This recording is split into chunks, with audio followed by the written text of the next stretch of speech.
first of all, I hope you recognize that like you're in a room with a lot of amazing people, and there's power and synergy in that. And then also, I hope your eyes have been opened a little bit to like the different connections and the way that networking works, and like that even like being willing to you see a stud in the gym and open your mouth and just be like, hey, what are you doing this summer? Like it's amazing how you can change somebody's life just by making those right connections. And I think that's important to see as we start this season and we start shifting our focus to building our own teams. There's a lot of very unique ways that you found here, but they all worked. And if you're here, I'm guessing you're really grateful that someone introduced you to somebody or that made that connection or that reached out or opened them out. So couple of just quick announcements, key dates. Jason Harris is a real estate titan here in Utah County, and he's graciously agreed to come and teach what he knows to our people. So we'll be having an event Friday, October 25th, 7 to 9. That'll be here, and we will broadcast that. So if you're not local, you'll be able to attend that too. I would highly recommend. We had Corbin Church here. It's one of my all-time favorite quotes that we've had. He's like, you don't go do what we're doing so you can buy new shoes and gold chains and no offense to anyone, gold chain or a Beamer. It's like, buy that. You do this so that you can go create assets that will create passive income for you and that will change your life. And that's, I hope that message resonates with you. This is more about, this is a short-term opportunity, but if you'll use it right, it can change your game long-term. And Jason will help definitely connect some more dots on it. It's a cool concept, but how do I actually do that? And I think Jason will help you to learn more about how that works. If you want to gear up for that, literally type in Jason Harris to any podcast, like Apple Podcast, Spotify, and he's done probably 15 podcasts. And like, dude, he's probably the sharpest real estate guy in the state of Utah right now. Like, unbelievable. He's amazing, and we're thrilled to be working with him. So, and then also just a reminder that in a few weeks we'll be in Mexico. So for Friday, October 5th, is it Wednesday, October 25th, or is it? Or did we mess that up? It is. It's Wednesday. Yeah, it's Wednesday. Thank Okay. you. Thanks, bro. Can you, for sure, edit that in that? So you have access to it. So. Good catch. So it's Wednesday, the 25th. Pointe Cruise coming up, 4th through 11th. Hope you're all going to be on that. That's going to be amazing. And then just maybe put these dates in your calendar as well. So the next training, because of the cruise and because of Thanksgiving, November is a tough month for us to be able to train. But we don't want to wait that long before we reconnect again. So we'll be doing a virtual event on Saturday, November 18th. It'll be probably an bridge training if you're local, obviously you can come in. But we want to at least have a touch point, do some follow-up and do some Q&A as you guys are building momentum, building your teams. And then we'll have our normal schedule again, Saturday, December 2nd. We'll meet here and have our normal training. Any questions on schedule? Dates? Cool. Just one last thought. We showed this slide last night. Click one more. There we are. This is the biggest list we've ever had of returning reps this early in the season. So when Park talked about like if this was a public traded company, he'd be buying stock. This is what he's talking about. And I would just wager to guess that there's really two contributing factors to this. One is that in years past, I've been like begging Parker to come back to Utah and start recruiting, but he's like, I'm still competing, and he's out selling still, and so it's like the end of September before we could get any momentum because he was still out on the doors. But second, so we're glad that he's been recruiting since, August. But the other thing that I think is the real reason is because of the people that are here today, because you are already getting after it. You're already networking, you're already doing things that we're going to talk about today. We have amazing momentum. And I know that sometimes there's like this notion of like, oh, it's so far, the summer seems so far away and people aren't ready to talk about it, people aren't ready to make decisions. And Park is signing like 5 people a week right now. And many of them are new reps that are ready to make decisions and are excited about what you guys did last summer and want to know more and want to start getting ready. So this is exciting. Cam. Sorry to backtrack, but Yes, please. Rexford guys, we have an upcoming event on the 24th, so day before the event in Utah. Probably gonna be around 6 or 7. We're still getting the final details, and we're expecting minimum of 50 people. So it's gonna be a huge recruiting opportunity. So Rexford guys, like, watch out for that announcement. And if you can, try to clear your calendar so you can make a team up on that. Yes, thank you for, I'm sure we might get to this, but I'm just gonna plug it now. It's a true concept that this is like true in the universe, right? Like the denser the object, the greater the pull. And so there's power in combining forces and events like that in wherever you're living. The more point people that you can get together at the same time, the denser it'll be and the more pull you'll have. So to take advantage of those opportunities, and Cam, thanks for being an expert and being an anchor there and creating that density for us. We love that. Thank you. Okay, let's I just want to talk a little bit about just really quick. It's not very often that we have all of our leadership core in the same room at the same time, and last night Parker talked about and kind of alluded to the importance that our managers make in our company. And I talked a little bit about a company is only as good as the people that are in it. And for 90% of the people in our organization, you as the manager, as the leader, are the representative of Pointe that they will interact with the most. And so for them, for most of the people in our organization, you are Pointe. And I hope that kind of fires you up a little bit, but I also hope that maybe you feel a sense of responsibility, that there's some responsibility that goes with being the ambassador of Pointe to the people that you know. Because we've given you the title of leader, there's some responsibility to represent Pointe in a way that furthers the brand, right? And that is in alignment with who we are and what we stand for. And so I just wanted to talk a little bit about this, maybe where we came from and some of our core values, and this will be a quick discussion. But to kick it off, we talked about like how Pointe found you or how you found Pointe. So I just would love to hear from some of you, if you're willing to share, like, of all the options that you had, what was it that like brought you to Pointe? Like, so I know how you got introduced, but you had options. Why did you pick Pointe, and why have you stayed? Thoughts? Yeah. I mean, obviously for me it was like family, but I also feel like hearing everyone else's stories, some sort of like metaphorical family going on here. So Yeah, I love that. Just having the loyalty of y'all as leaders, like you, Gabe, and Parker, and like Austin here. And I've met with like a ton of other companies, and this was like one of the places that I felt like I just wasn't a number, like I was actually valued, and I was like a name that you guys like cared about and like reached out to. Kind of the same thing. I had the opportunity my first summer to have Parker as my manager, and there'd be days that I'd slack off and I'd get a text from Parker, and it wasn't like, hey, get on the board, dude. It was like, dude, like, how can I help you? What can I do to get you there? It was the genuine, like, he cared. So I kind of go off of what he said. It's more or less like, I haven't done this job very long, but the reason I do want to come back is because I don't feel like a small fish in a big pond.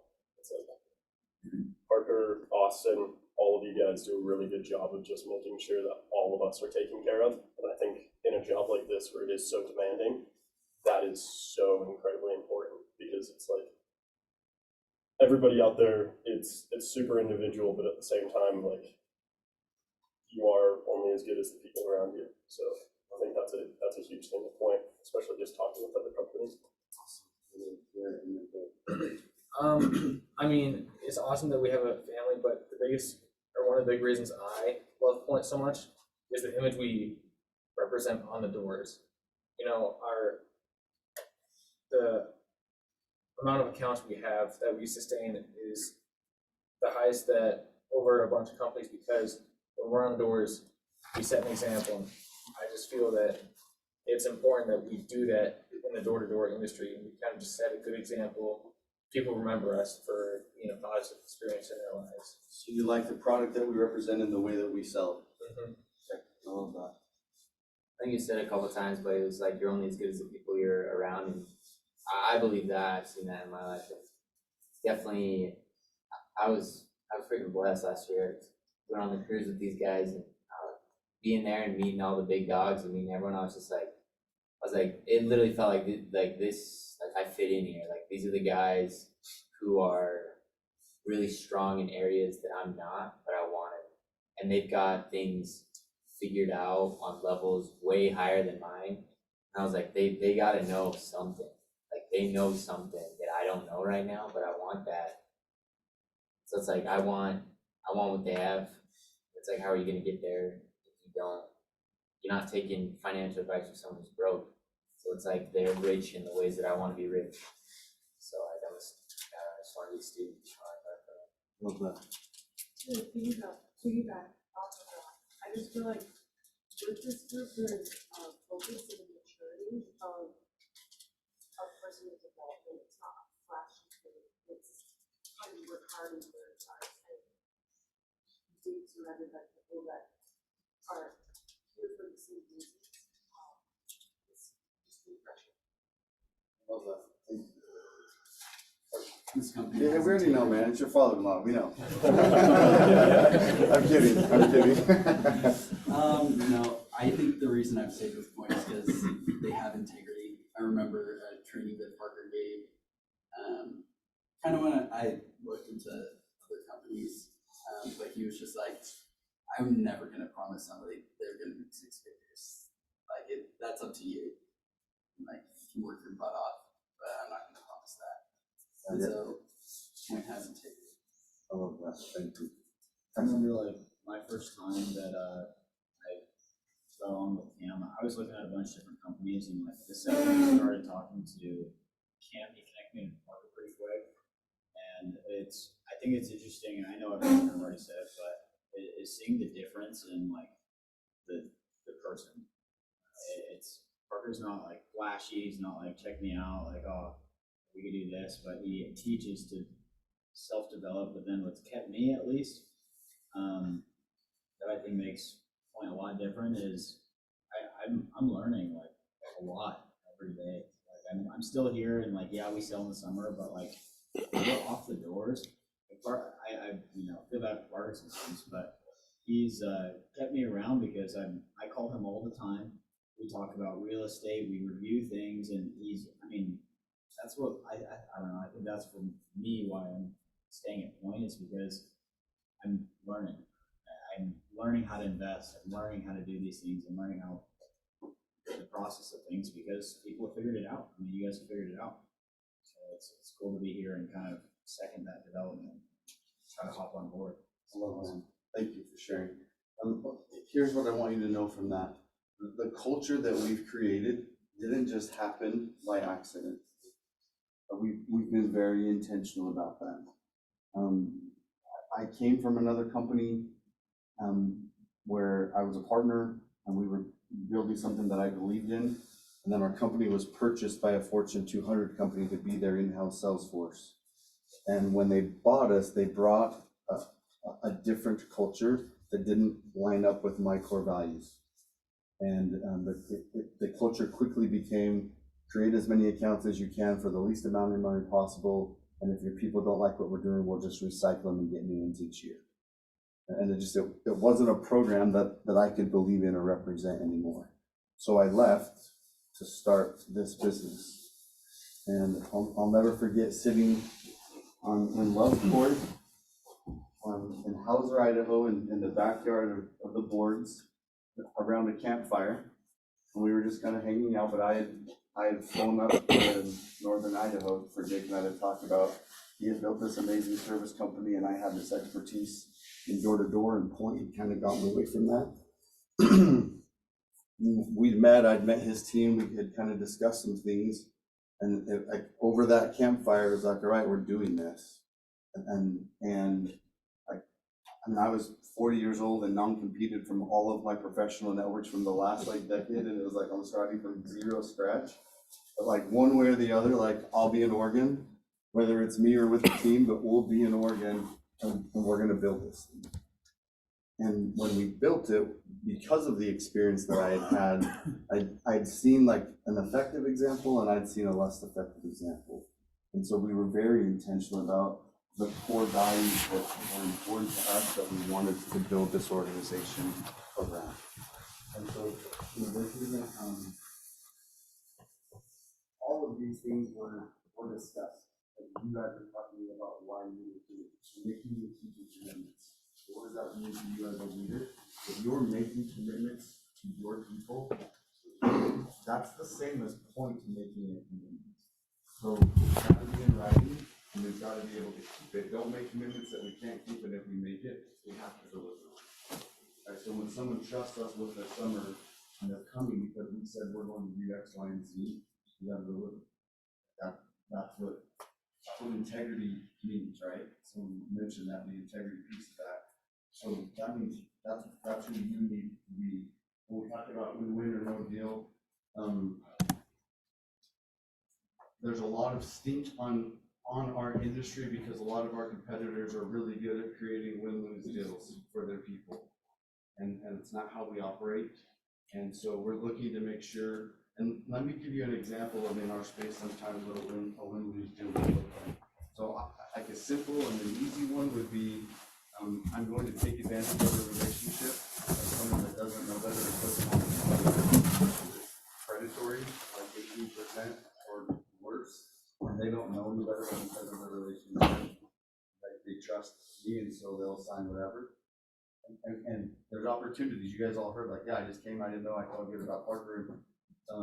We don't operate that way. Like, we believe in taking care of the people that are taking care of us.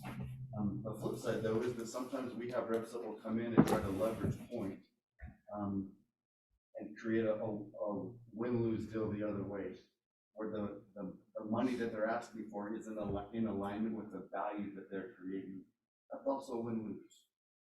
And we can't make too many deals like that and be able to create the opportunity that we have.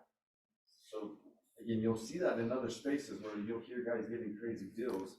The reason those guys are getting crazy deals is because there's a whole bunch of other guys in the organization getting paid at 18%.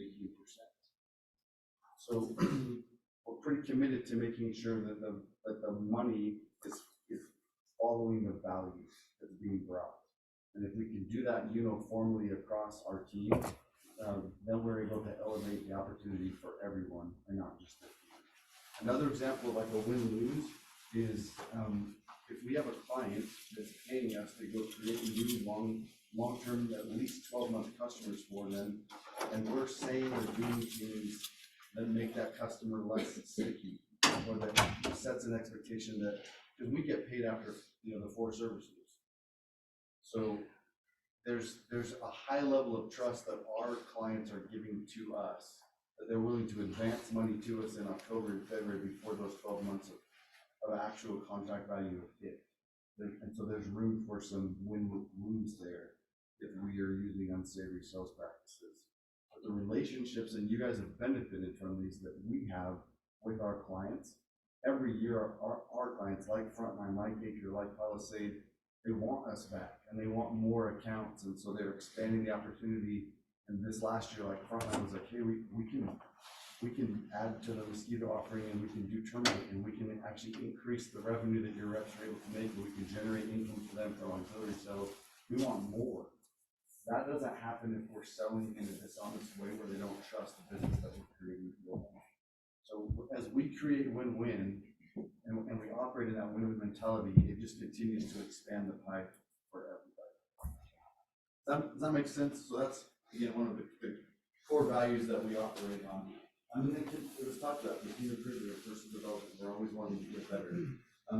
In that light, I want to just maybe talk a little bit about, before we jump too far into recruiting for next year, I want to have a conversation about how do we get better as a leadership board, as a company, And we look at those three silos, as we look at the pillars of success that we know work for our reps, how do we improve the work ethic of our organization?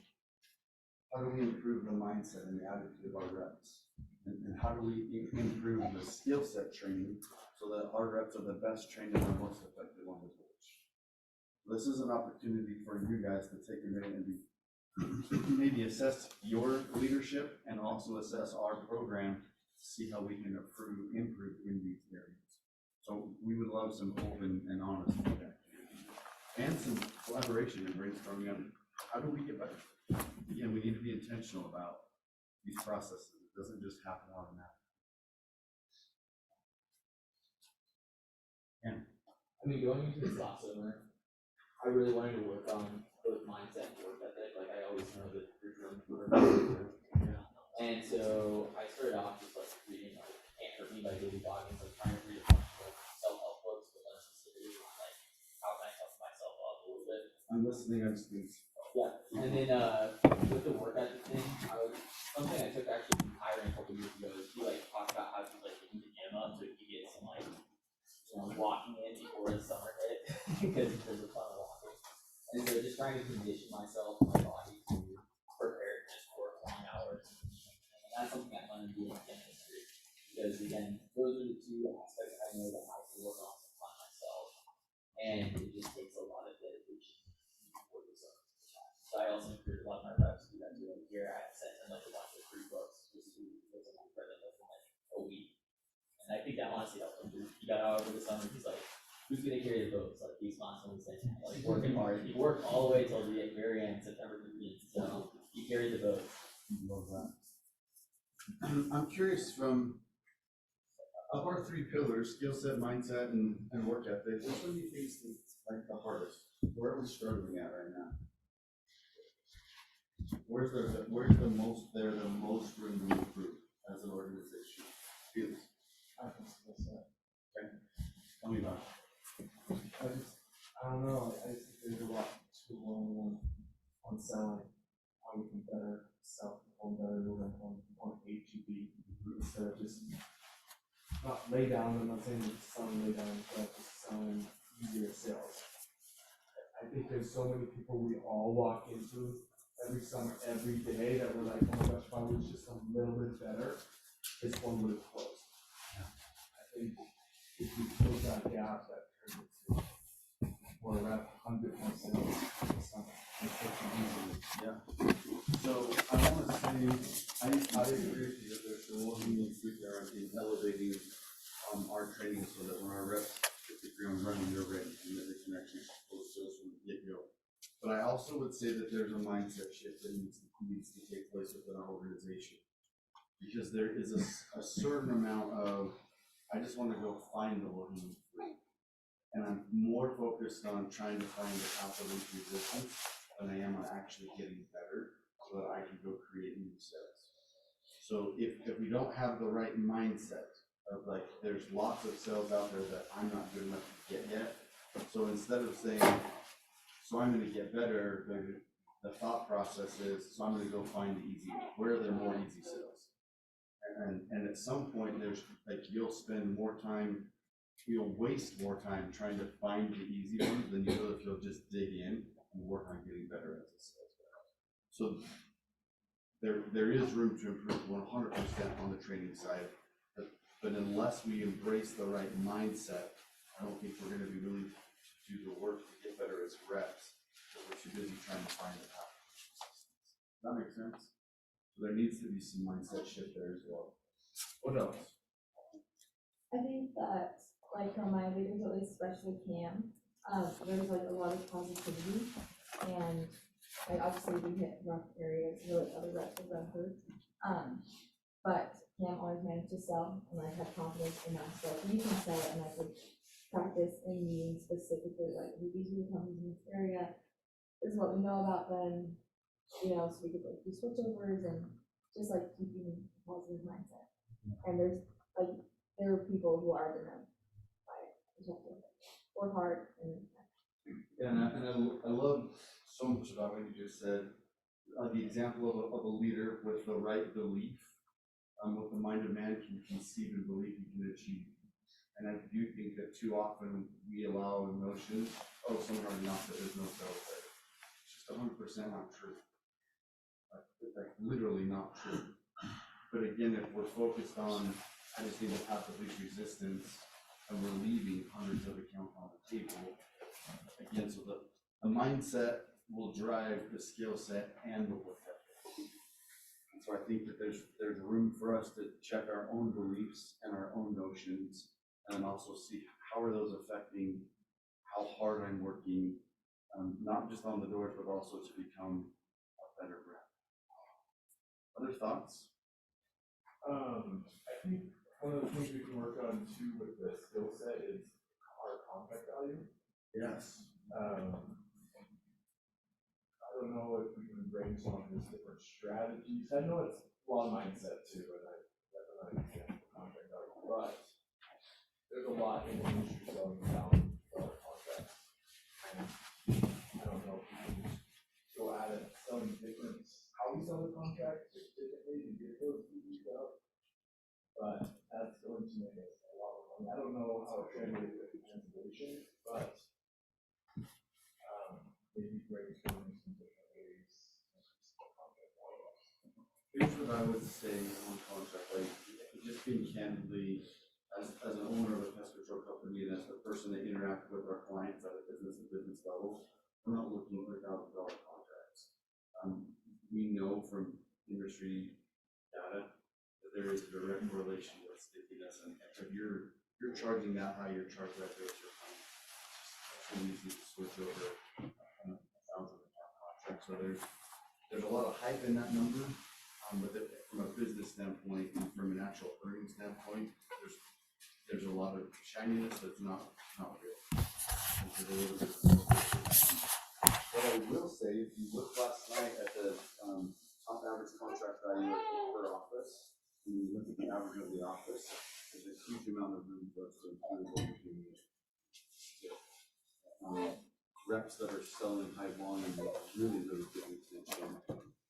With those that are leaving their offices, so there's a sweet spot there. So there is room for us to improve, but we're not necessarily looking to like price ourselves out of the right price of a good possibility. Does that make sense? Yeah. So let's talk about that real quick. So how do we, and if we have reps in the room that were on that list or that are selling high volume, I'd love to hear what you were doing to I feel like it's a mindset shift, like what you actually do the service support.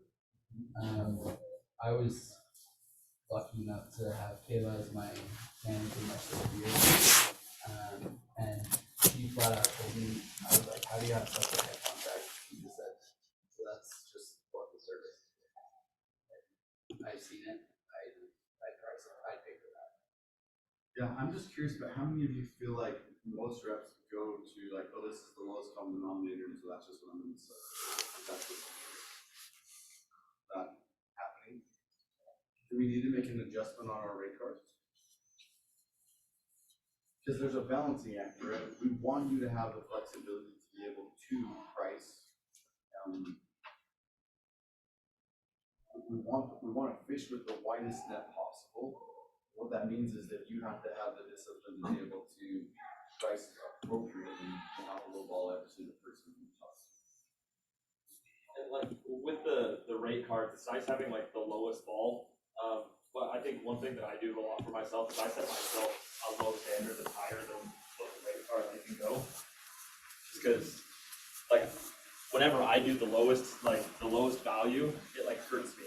Yeah. Like I was a technician, I know like what technicians do, the standards we have. And so like a low ball, like it's not worth the service that they're putting in kind of thing. What the technicians are doing, they're giving their best to treat the home the best they can. So I give myself like a higher standard, but I won't go below that kind of thing, even if I can, just because I want to keep the service like the price that it's at least what I value it as. Thank you for that. For me, I think there's a direct correlation between my confidence level in selling and the contract value that I set. Entering So I sold for a year in the Tri-Cities, which, I mean, looking back now, it kind of ruined selling for me, but took a year off and then sold in Arkansas. In my first few weeks in Arkansas, my contract value was really low, and I think it was just because my confidence level was low, and I haven't done this in a while. I'm not quite sure, like, in order to get this sell, like, my contract value needs to be lower. So the correlation between my confidence in selling somebody and the contract value, I feel like is pretty direct. Awesome, I love that. I think, the right price is good, and then just, do the standard price and just being stubborn on the price. Yeah. Like when you have a price objection, just re-emphasizing the value and not immediately like, okay, fine, do it for them. Just being. Which comes back to that having the confidence to know that you're priced right, that it's a good value, and that it's worth it. I know that like my first summer selling pest control in California, I was like, man, I would never spend $500 on pest control. Like, it's like I was a broke college student, and $500 seemed like so much money. And so I was putting like my limited perspective into like the view of the consumer, which was so wrong, right? Like I think about what like my life situation now, and as a business owner and involved in my church and community and chasing my kids, and if I have an open Saturday, the last thing I want to do is go like screw around with like a pump, can sprayer and mix chemicals. And it's like, it's not what I want to do with my time. And $500 spread out over 12 months or 600 or even 800 is the easiest decision ever. Like it's just so, we need to remember the perspective of who we're selling to, and then share that perspective with our reps and help them understand that the real value that they're getting in that service. I understand that it is good to have a higher volume, or higher, I guess, contract value. Yeah. My kind of question is, curious on your opinion, is where you kind of draw the line where you can create more volume compared to, like I know as a company, we obviously want more value. We want our product to be worth a lot, our service. We want people. But I mean, at least for me, there's times when a lot of my summer, I'm knocking like trailer homes, where there's not, you can't charge a lot. But I don't know, what is your kind of opinion on chasing a lot of the smaller ones or getting the bigger ones? I have a couple thoughts on that. First of all, what's the number that you get paid on? What's the number that we recognize when we're measuring top 10? It's revenue. So if you take your volume times your average contract value, revenue is the number that matters. That's the number that you're actually getting paid off. And so that there's going to be some fluctuation between the volume piece and the contract value piece to get to the revenue. The other thing that I would say is that if you're selling in trailer parks, you're asking for chargebacks. And so some of that is like if we're chasing volume, or again, if we're chasing the path of least resistance, we might be feeling like we're making progress in the summer, but we're setting ourselves up for success or for less success in the actual one comes in the gate. So they're especially, this is an important conversation for our leaders. There's been a little bit of drift in our culture where we run a little bit from competition. So we end up knocking places where other companies aren't knocking. And there's a reason why they're not knocking there. And it's because it's bad business and we're setting ourselves up for chargebacks. So again, that's a place where there needs to be a mindset shift. We don't run from the competition, especially because I'd rather stay in a market where I've got to battle a little bit and I've got to get better, but I know I'm going to sell accounts that I'm getting paid on, than to run to the path of least resistance and feel like I'm winning, but then not get paid on those accounts because they suck. Does that make sense? I know that's a little bit off topic, but you don't make sense. Trailer parks trigger you a little bit, so that's not your fault. What else? This is great feedback. We're taking some notes on this. I think work, I think is a good one. I think it's easy to like slack off in the summer, like start maybe like, I'll just start later, like 2:30 or whatever, but I think it's important to like work the full amount of hours and just tell yourself like I'm only here for like 2 to 4 months selling. Like I don't want to like waste my time. Like I want to make the most money that I can. But yeah, it's easy to take like long breaks or like start later or even get off the doors early. But like setting yourself up for success, I can do that. Can I just piggyback off that? Please. I think, I mean, I, Time out real quick, I just wanna say thank you for being honest about Yeah. that, I know that that's like, there's some like, no one wants to admit that they've been, like, what we used to call it cupcaking, right, where you're like cupcaking out. But the reality of it is like that's happening, everyone knows it's happening, and I think it is, there, again, that's a place where I personally feel like there's some drift happening right now from where we used to be as a company where no one outworked us.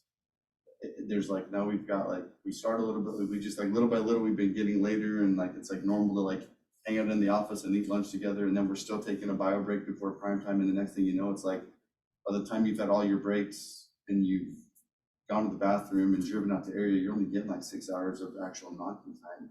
And candidly, that's just not enough time to find and like to knock enough doors to actually get legit volume. It's not possible.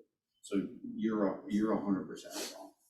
I just with that, with Aubrey's thought, one thing I've been impressed to like share with our leadership group this year is, I was listening to a podcast the other day, and it's about our industry, and a kid was asked on the podcast episode why he switched to another company. He had a really good year this year, the year prior he did okay, and he said, the group that I followed, I knew them before switching, and he said, the main reason I switched is because I knew they were the type of people that if I were competing in them one-on-one in a competition, and I were beating them by 2 or 3 sales and it were 9 p.m., that I would be worried that they're gonna come back and catch me. And it almost hit me, I mean, because I feel responsible, you know, like I want our sales force to have that brand of like, in competitions, it's 9:30, but if you're competing against someone, you're worried that they're still gonna come back and catch you because they just have that dog in them. Like I used to feel that way against Austin all the time. Like if we were in a March Madness thing, I'd be up 5 sales and like he had an hour left and I was like, dude, What's gonna yeah, happen? he's probably gonna beat me. He's probably gonna beat me. Like he's got some weird thing up his sleeve or some neighborhood or something. Because you guys saw what Austin used to do, like it was stupid. Like he'd sell 8 in 2 hours, and it's just like, what the hell just happened? It was amazing. So I want that to be. We need that to be part of our brand and our is work ethic. Like we need to work harder, and that starts with myself. And I just want you guys to know I'm extremely committed to that. So I wanna since you bring up Boston, I think about, I'll never forget when we were young, it was Austin's first summer. He'd come from, so a couple thoughts, I'm a little scattered, I apologize. Austin was that guy that sold for a competitor and came here because he saw what his cousin did here. And Austin went from being a 200 account rep to a 500 account rep when he came here. And we need more of that. But when we did the exit interview with Austin, we're sitting in this conference room with the whole team. You guys are talking about like what was hard for the summer and what they learned. And I get to Austin and I'm like, Austin, what was the hardest part of the summer for you? He's like, the days weren't long enough. And literally the whole office like was like, oh, like I can't believe this guy. Rolling their eyes, they were like so pissed at him. They didn't even want to like look at him. Like these guys were so mad at him. But he wasn't like, that was Austin's like genuine, like, he was like, I just didn't have enough time to get to all the doors I was trying to get. And it was so frustrating. And that is such a different mindset from the average rep that's like, can I go home yet if I got my minimum hour expectation? Again, that path of least resistance. And there has been some drift. I remember even in the early days, we would have guys that would like skip correlation, and we would allow it. Because the purpose of correlation is to get trained and to get motivated. And if guys were like wanting to get out on the doors, then clearly they were motivated, right? And as long as they were producing. So we didn't let guys skip to go play Xbox or to sleep in, but like we would have guys every year or like every day that would be like on the board with sales before correlation was even done. And it was like, dude, like I don't need the training. I want the money. Let me go sell, and we would let them. And they were rocking like that. We used to have shirts that said 10 to 10, and that was like what guys were doing. And I just feel like there's maybe been a little bit of drift there too. I guess maybe the main thing that I'm asking from you is we need a mindset shift. mindset will drive skill set and work ethic. And we need a little bit more red meat in our diet. We need a little bit more David Goggins. We need to harden up a little bit. And I love that we take care of our people. I love that that's part of who we are, and I love that we have a different culture than the kind of stereotypical douchebaggery of door to door. And I want to retain that. That's important to who we are. I was thinking about an analogy, and I don't know if this is going to work, but two of the most like famous MMA fighters ever, Conor McGregor and Khabib. I don't even need to try to say his last name, right? It's a lot of syllables put together in a way that my mouth doesn't work. But if you know who those guys are, but one of them's a super flashy a-hole, and one of them is a very principled, very integritous person. A guy that retired because he made a commitment to his mom after his dad died, and like the guy that was at the top of his game, undefeated, like literally like the best fighter in the world. And he retired because he made a commitment to his mother. Like so, but that guy is a killer in the cage. Like that guy, like literally undefeated. Like he will tear people apart. And so I love that guy as the metaphor of who we want to be. Like I want us to be high integrity people that are doing the right things for the right reasons, and I want us to be killers in the cage. And we need a little bit more of that killer instinct that when it's time to go get things done, that like we're gonna go to battle and we're going to win at all costs within our value system. So that if we can start to turn the dial on that piece, I believe that the training, I believe that the mindset, I believe that the work ethic will change too.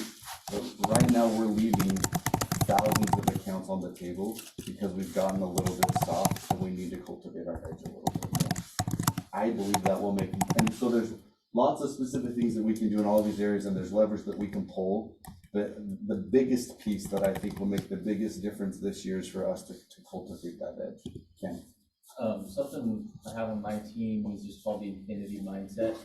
And I started to adopt this my first summer. I had my biggest day. And when I hit 10, people were like, "You did it! Like it's 9, you can go home." And I was like, "Did what? Like I'm at 0. I'm gonna keep going." And I went till 10:45 that night. Sold my best day.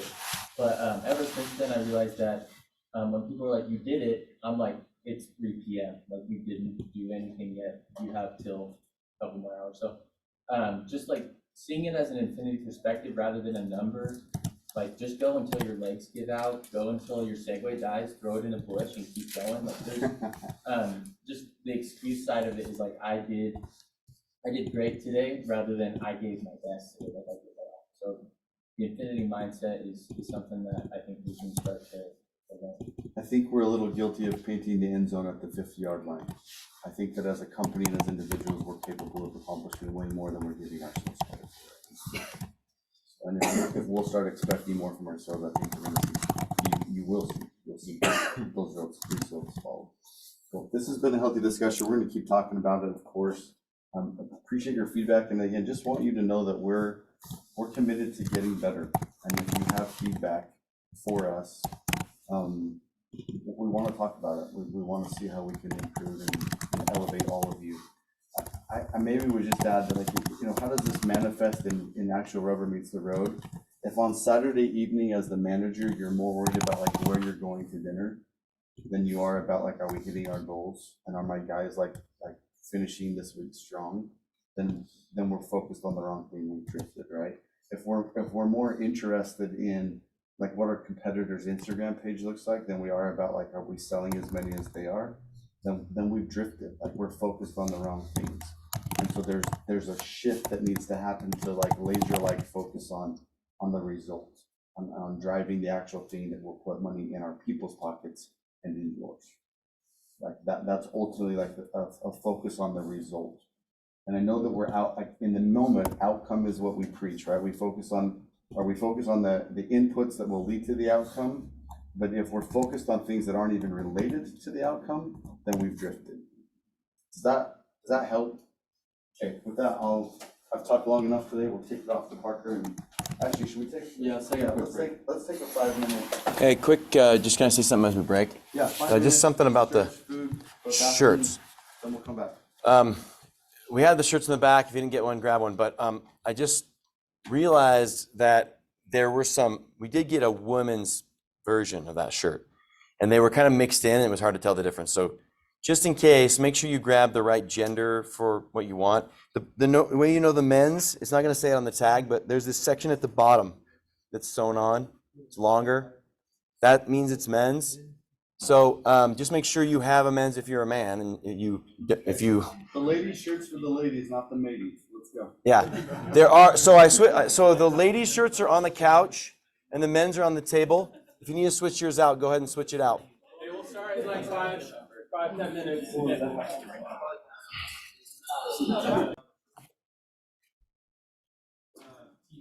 little recruiting, how to on recruiting.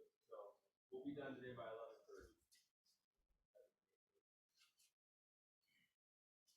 So this next section, what I want to talk about is the why. Like, why should you be excited about leading at Pointe?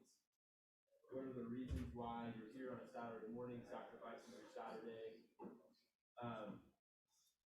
Leadership at Pointe has been super transformative for me in my life. Like, I would say being a rep, I built some skills and built a muscle that allowed me to make a lot of money, and it was an amazing skill set. But the leadership piece has been really special in my life, and it's something that I want for all of you. And some of you have tasted that, and it's amazing. Like, leading other people has a lot of benefits, and these are the main 4 that I came up with. So the first one, obviously, like, you're one person, and so you go into a neighborhood and there's only so many doors you can knock in a day, and it doesn't scale, right? Like, you can't multiply yourself if it's just you. So that's cool. That's one of the cool benefits of recruiting is you make some extra money, right? So there's a scale piece to it where you can go knock your doors, and then you can have recruits go and knock, and there's a way for you to have multiple sources of income. And that's super valuable to our business, it's valuable to the reps, so it's win-win. So money is the first one, and I'm going to talk about that here in a little bit. Professional development. In a lot of industries, it takes time to be able to be in management and lead other people. So, and in ours, you can start leading people super young, which is awesome. So I'm going to talk about that in a little bit. Networking and relationships, the importance there is huge. Already, when you guys were introducing yourself, you talked about who you met at Pointe and how you got introduced here. And I'll talk about this, but I still have friends that I met my first summer that I'm still like extremely close with. And so this isn't just a summer job, it can be, these relationships can last a really long time.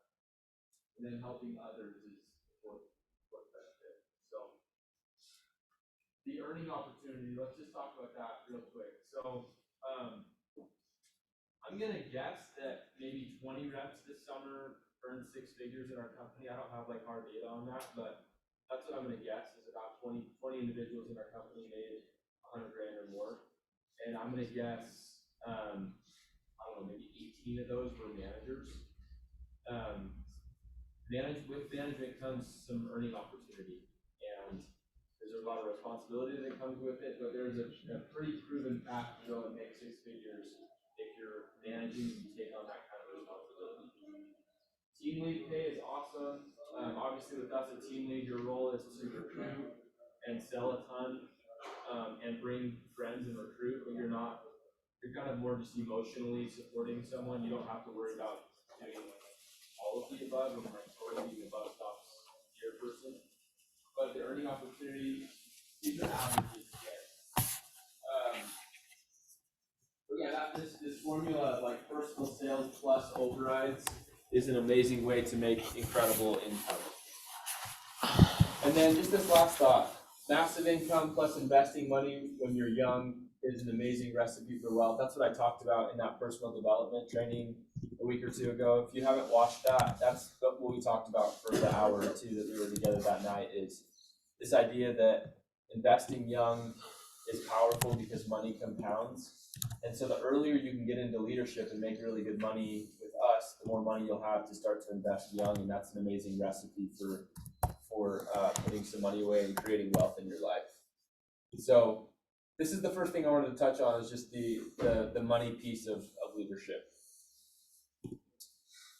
Okay, this is number 2, and I just wanted to ask, like, what have you learned as a leader at Pointe? So some of you guys that have had the responsibility or the opportunity to lead other people, like, what kind of progression has come with that task? What have you learned about yourself? What have you learned about managing other people? What are some things that have helped you guys out, or that you've seen in as far as growth? Sam? I've learned how to become a better emotional leader, because for me, and I've spoken about this a lot, but for me, I'm really driven, like, personally, like, I can go and get it done. Like, there's a problem, cool, I'll come up with a solution, get it done. But like, when it comes to leading other people, like, some people have like emotions, like, this is a tough job, and you have to be available to talk with them and support them and understand where they're coming from and empathize with them, rather than just say, here's a solution, just go do it, like, figure it out. Yeah.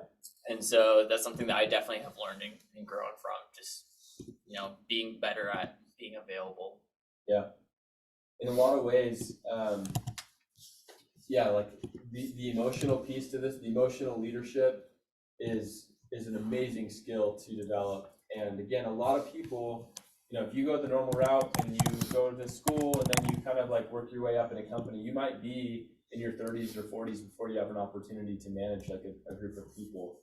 And I just believe that if you can get management experience in your 20s, like we have as an opportunity here, it will bless your life in everything that you do, even being a parent. Like, in a lot of ways, like, I lose sleep at night worrying about you guys in the summer, similar to how I do with like my own kid. Like, it's a real responsibility when you make a commitment to someone and they commit to you, and then you like work day in and day out to see it through and help them out, right? So yeah, the emotional side of this is huge.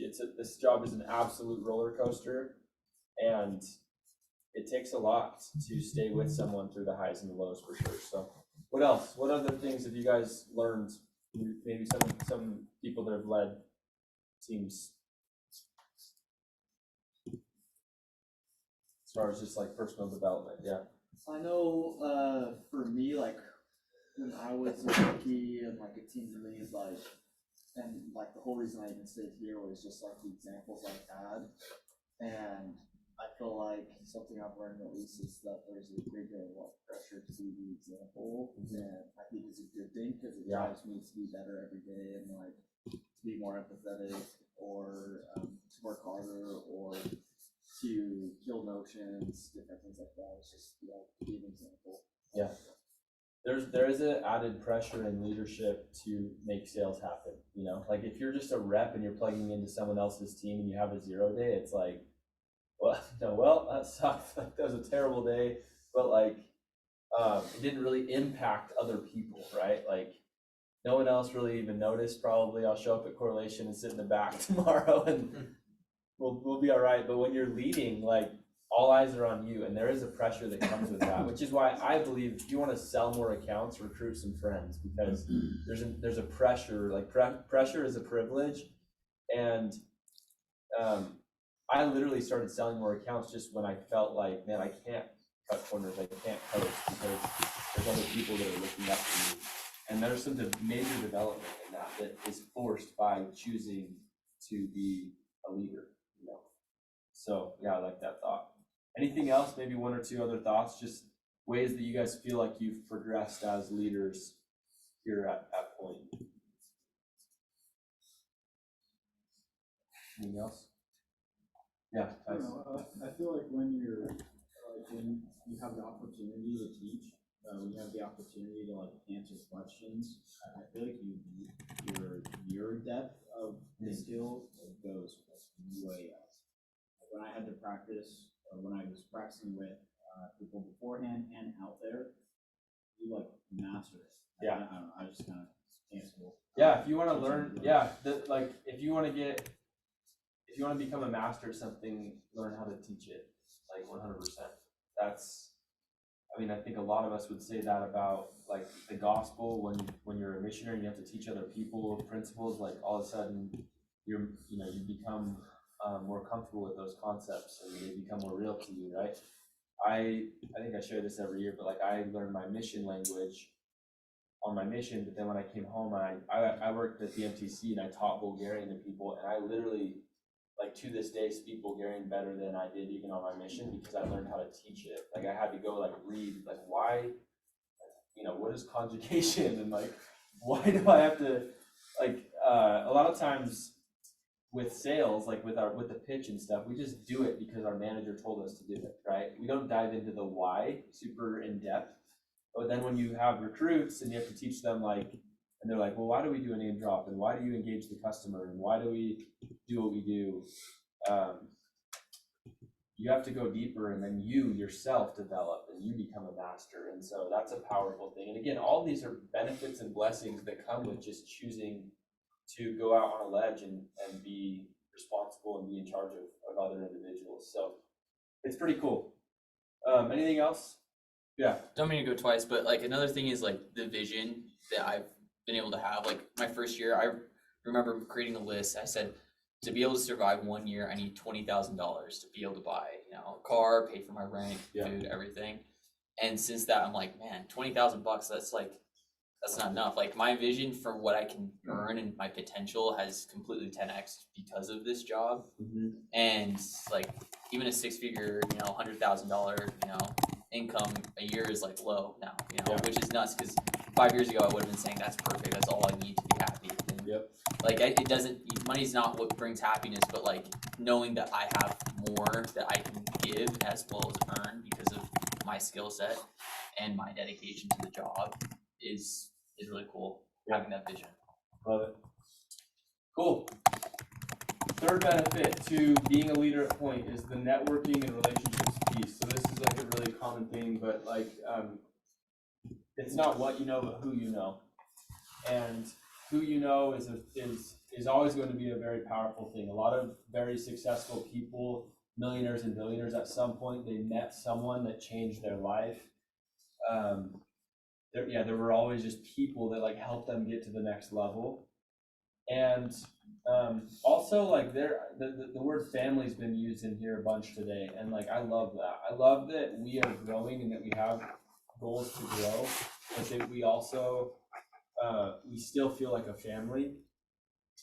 And I literally last week or 2 weeks ago, I went to Bear Lake with a group of people that and we all sold together, like my first summer at Pointe, and a lot of them don't work here anymore, but like that network and those relationships have lasted and mean everything to me. Like life is about relationships, it really is. At the end of your life,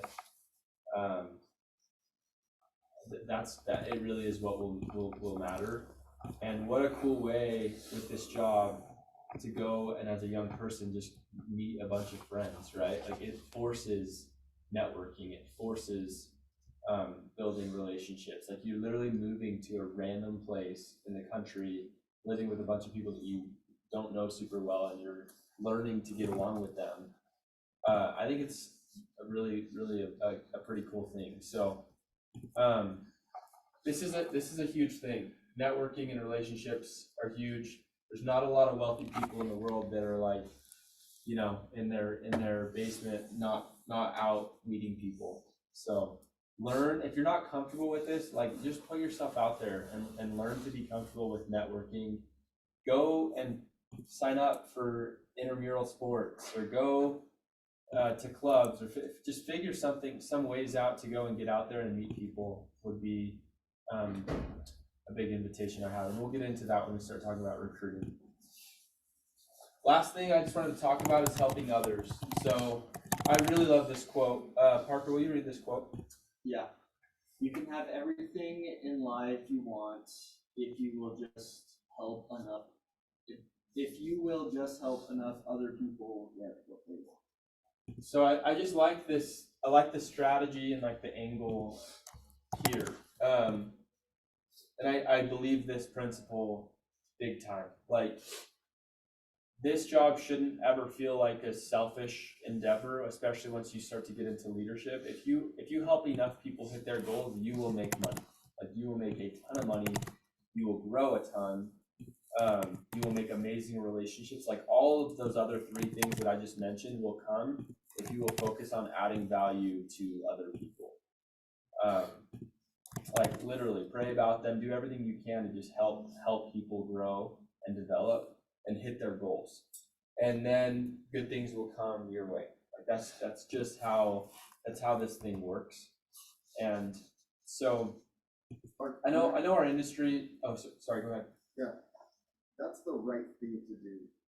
Yeah. Right? It's just the right thing to do to be a good human being. Why does it work in business?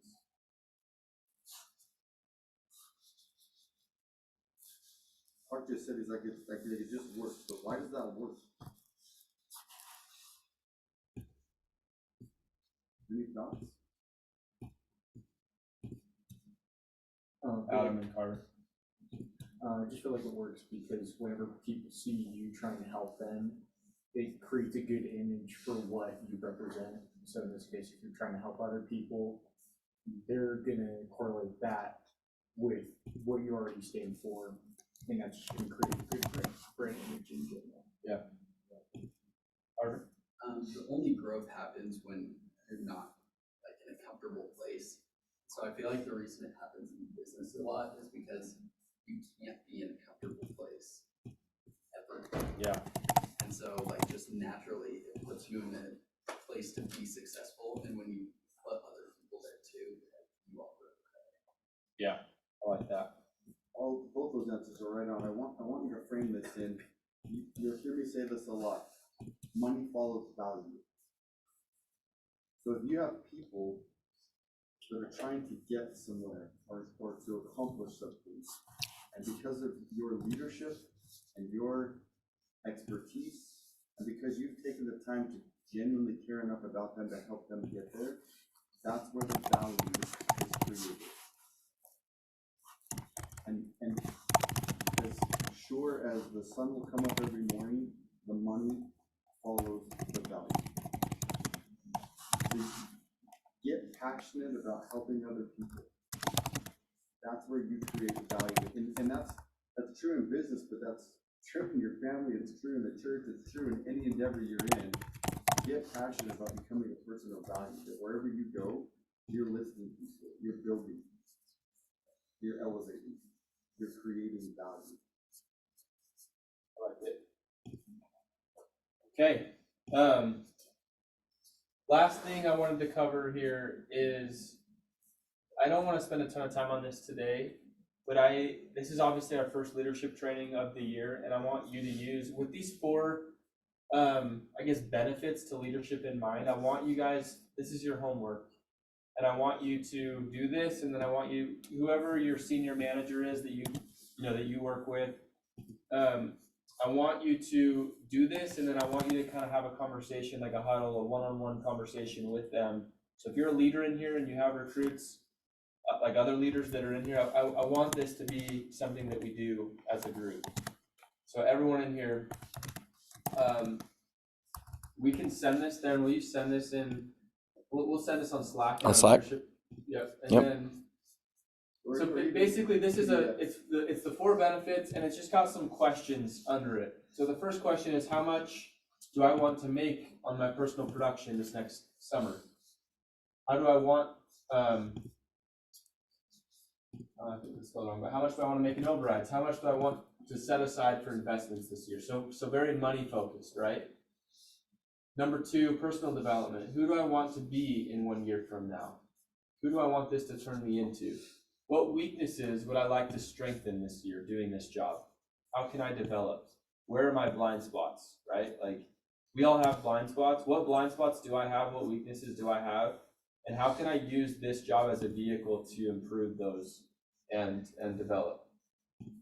Relationships. How can I strengthen current friendships with people at Pointe, right? These are people that you work with or people that you don't. Like, how can I grow closer to people?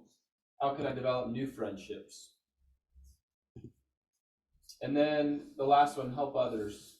How can I better approach recruiting as an opportunity to serve others? So how can I have the mindset that this isn't like some selfish thing or some like pyramid thing that I'm signing up people for, right? Like this is like win-win, like Gabe was talking about, win-win or no deal. How do I take an amazing opportunity and give it to someone and use it to serve someone? And then, yeah, how can I bless the lives of people I lead this summer? So anyway, those are, I want us to do that definitely before the next leadership training, and just start setting goals and getting serious about what you want to accomplish this year. So if you wait a couple months and you don't get started with recruiting, you're going to lose some runway of time that you could get it compounding and get some things happening. So anyway, let's do that. Let's just keep rolling. Cam, if you'll come up, I am gonna. So your 3 roles as leaders, these are the 3 things that you're tasked with, right? Recruit, retain, and train. So these are the 3 basic preseason expectations that we have for you as leaders at Pointe. So this is why and how you make money. You recruit reps, you retain them, and you train them. And then when summer rolls around, you're mainly focusing, it shifts a little bit to a production and training. It's very like production, produce, train, emotionally support people, and summer brings a whole different beast for sure. And as summer gets closer, we will start shifting to like, how do you win in the summer? So these leadership trainings early on, like the next couple of months, are going to be very focused on recruiting people and retaining people. And when January hits, it'll be, training people. And so we're going to give you the tools to be successful. But these are the 3 things that you're going to need to focus on. Today, me and Cam are going to talk about recruiting. Cam's going to kind of team teach this with me. There's a couple other guys that really are growing with our business that I wanted to recognize briefly. Chariton has a year left, but Chariton's been here a long time, and he's been a huge part of our program.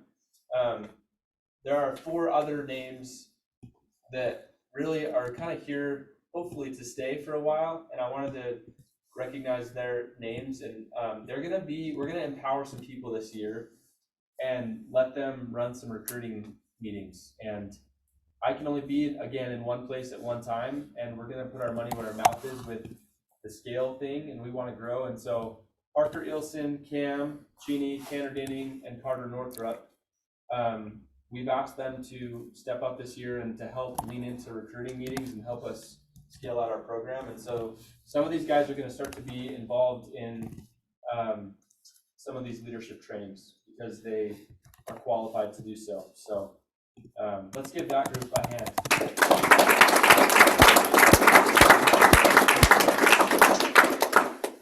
So,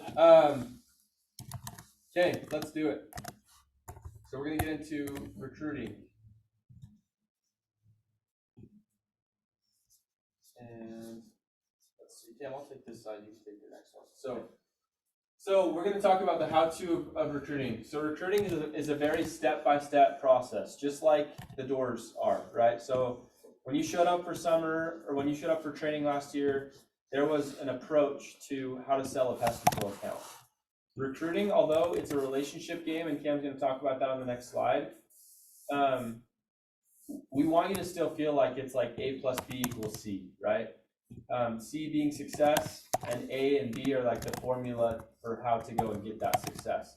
It's predictable, just like pest control accounts are. Like, you do this enough times, and it will lead to results. And so I just remember like my first year or 2 in being in this industry feeling like, dude, I feel like recruiting is just like dumb luck. Like, you got to know someone, and then somehow you get lucky and they recruit someone. And I do believe that recruiting is predictable and there's a process. And so that's what we're going to introduce to you guys today. So the process, the first step is create a list and create relationships. So I use notes on my phone. You can use Google Sheets. Anyone else use anything different on? Yeah. I just use like Google Reminders. Okay. So find something on your phone where you can keep a list of people that you are trying to reach out to and trying to recruit. That's the first step. And there's like, there's those, what do they call them, like brain chasing activities where you're like Memory jogger. Yeah. Brain chase, Yeah, something like that. Get creative and spend some time and yeah, like who do I know from church? Who do I know from school? Who do I know from sports? Who do I know from family? And create this list and build it out. Step number 2 is contact the people. So today we're going to give you the how-to of how to reach out to those people so that you're not going to feel like you're just totally shooting from the hip. So that's part of why we're getting together this morning. You're going to call to set up appointments. And then with recruiting, there's a lot of follow-up. So it is a relationship sale, and it's not a one-time deal like a pest control account. A pest control account, you knock the door, you get to know, you find out their name, 20 minutes later, you're walking out with a credit card number, and you're like, see you never, never, I'll never see you again. This recruiting is very much different. Like it is a longer game, and so there's a lot of follow-up to it. So unlike the summer, if you know my type of selling, it's very transactional. Unfortunately, I don't have a lot of relationships with the people I sell. Like Parker said, like 10, 15 minutes, usually I'm out the door. Recruiting is very much a relationship game, and I can say like a lot of just like everyone in here, a lot of the recruits you will have become almost like family, like your best friends. And so you want to get into that mindset now of how can I go out and make friends versus how can I go approach this person, ask them to be on my summer sales team, and then just like check on to the next. Just because you will have a lot more opportunities if you do start to create relationships now. So yeah, we just spent the summer focused on transactional sales. We need to start to shift to more of a relationship mindset where we can create opportunities and help other people. I guess one of my most recent examples of this was I'm just in this huge class with people, and it was like the first week of school. I was just walking around campus, and a lot of people were like lost, just asking people for help. So I just walked around school for like a solid hour helping people get to their classes, and I got like 6 people's phone numbers, and they're like, "You seem so experienced and knowledgeable," like just from creating relationships. And so I have had a couple meetings from that. Hopefully they turn into potential recruits and good friends. But having a big kind of vision for those people before you get to know them will help you approach people in a more likable way. Cool. Last thing I want to share on this, just to add to Cam's thoughts. One of the problems with our industry is that people approach recruiting transactionally. And I guess raise your hand if you have felt in a recruiting in the recruiting game, if you felt someone reach out to you that felt very transactional. And that's the problem with our industry, is that a lot of I just don't believe this is being taught correctly. Like that recruiting is a relationship game. It's a friendship game. It's not a trend. You don't approach your friends like you would a customer door to door. And so it's a little bit of a different game. We are going to talk about cold calling today. Like there are some times and places where you can cold call, but the difference is with making sure you're doing it the right way is there's follow up, and you don't choose to not be their friend anymore if they don't come out and work with us, right? That's the biggest thing, is that it's like a mindset and a lifestyle thing, that you don't approach anyone that you're going to be interacting with long term like they're just a number. So, okay, so understanding pipeline. So when you build that list, again, you're going to build that list, and this is step 1.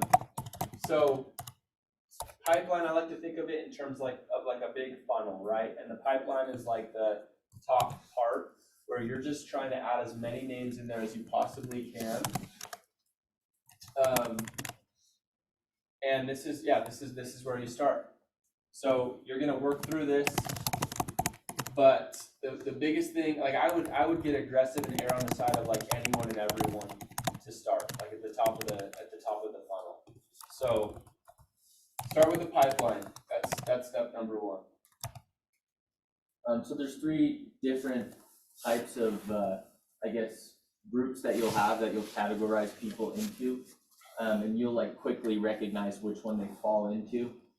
So the first one is your power base, is close family and friends that you're always in contact with, people that send you Instagram DMs and like, check out this funny video.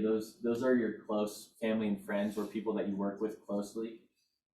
Your warm network might be people that you haven't talked to in a while, like high school friends, maybe mission buddies, old teammates, and you haven't reached out to them in a while, or you haven't talked to them since the event or since some sort of like practice that you had a while back. And then the cold network that you have are people that you might have grown up with but never talked to, or your mom's sister's kids, like just the people that are kind of distant that you know could be potential and have an opportunity here with us at Pointe, but at the same time you don't talk to them daily or even during the year at all. Love it. So this simplifies like, okay, my network, my pipeline, like how do I group them? What's my strategy? Like this is step one, is I want to kind of create these 3 buckets almost. And because the delivery and the strategy and reaching out to them is going to be different depending on what group they're in, right? If you're like talking to someone every single day and you're really close and the relationship's already there, and you were to like in a weird formal way bring up working with you, like it would be really weird, right? So a lot of times these power-based people are like siblings or people you're talking to all the time, like Cam said, right? And with these people, we'll get into this, but like you're just gonna be a straight shooter, and usually you have a huge advantage, which is why you want to start with these. Like I think in terms of like basketball, these are layups, right? These are like full court shots sometimes, until you've established a relationship and kind of push them into a warmer network. They are a tougher get. And so when you're building out these lists, I would focus more on your power base and on your warm networks first, than getting super stressed out about like putting a booth out on campus. Those are not super effective. Like we've done them and they're not super effective. And I believe if you don't have any power base and warm networks, then you should do them, because it's better than doing nothing. But it's like street contacting on the Mish, man. I did it for 2 years and not a whole lot came out of that. So anyway, any questions on this? Just categorizing this and like kind of understanding it conceptually before we get into like the reach out. Who in this room was like is a power base, was like a power base recruit, like siblings, family? You were like probably a warm, like mission friends are probably a warm network. I just looked up my Excel spreadsheet from 5 years ago, and really Parker was in the warm. Yeah, that's cool. That's awesome. That's so good. Hey, that spreadsheet changed my life. So. Win-win, dude. Yeah, that's awesome. Okay, so I'm going to talk about the strategy with these different groups, right? So with the power base, you're constantly like, you should be like talking often, and so questions and like you're usually going to know where they're at. So you're going to be somewhat direct. When I think of this one, I laugh. I think about my brother-in-law Blake. He recruited his best friend Matt Cower, who some of you guys know, and Matt had like a month or 2 left on his mission, and Blake, they were like the best friends, power base, talk all the time. And he's like, he just sent a message and he was like, by the way, dude, I got a job for you when you go home. Plan on that. Like, didn't even like give him the option. But you can get away with talking to power base like that, and you can't with other groups, right? So warm networks, you're gonna text to set up a call. This is the process that we use. Is when you're reaching out to someone like this. Let's use this Chariton and Parker example. When Chariton reached out to Parker, they're both home from their mission now. The process that we teach is a text. So they probably have phone numbers. If they don't, then he messages them like, hey dude, what's your phone number? Let's touch base sometime. Gets the phone number, at some point reaches out and sets up a call.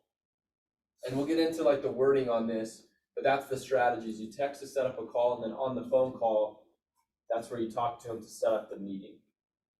So that's the most natural way that we found it with how 20-year-olds work nowadays.